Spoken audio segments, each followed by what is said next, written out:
On a une mission qui est très claire, c'est d'aider les jeunes à s'insérer. Et pour aider un jeune à s'insérer, on n'insère pas un jeune contre sa volonté. Et ce qui est très important, c'est justement qu'il soit volontaire. Parce que cette démarche d'insertion, cette démarche de retour au travail, cette démarche de remise de l'ouvrage sur le métier nécessite un véritable effort. Et c'est pour ça que j'insiste sur cette dimension de volontariat qui est particulièrement importante. Nous sommes très heureux de nous retrouver ici, et de nous retrouver ici pour plusieurs raisons. Première raison, c'est que ça fait plaisir de revoir des uniformes à Châlons. Je précise tout de suite qu'ils n'avaient pas complètement disparu, mais ça fait plaisir d'avoir une montée en puissance du nombre d'uniformes à Châlons. Notre ville, notre territoire a un ADN militaire, et nous sommes très heureux de retrouver la présence de l'uniforme ici. Nous sommes là dans le quartier Février.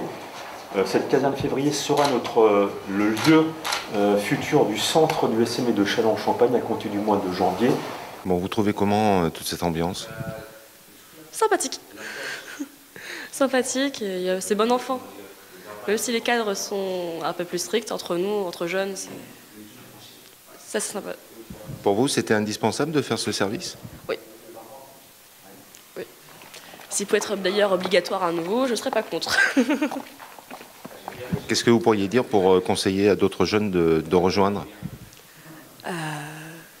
S'ils cherchent un emploi, s'ils veulent sortir un petit peu de leur train-train quotidien et d'apprendre de nouvelles choses, évoluer sur un plan un peu plus adulte, parce que ça change de ce que nous on vit d'habitude, ce serait pas mal pour eux. Certes c'est militaire, mais ça reste quand même avant tout pour les jeunes. Donc on n'a pas les mêmes contraintes que les militaires ont, c'est pas aussi strict pour eux. Chez nous c'est un degré beaucoup moins élevé que chez les militaires. Mais toujours dans le respect. Toujours dans le respect des lois, des cadres, de l'hygiène, des autres et de soi-même. Il y a la cohésion, l'esprit d'équipe, l'entraide, ce qu'on n'a pas forcément dans la vie de tous les jours avec les jeunes qu'on rencontre. C'est un peu chacun pour soi, alors qu'ici, c'est au contraire. On se tient à l'écoute pour avancer ensemble et réussir ensemble.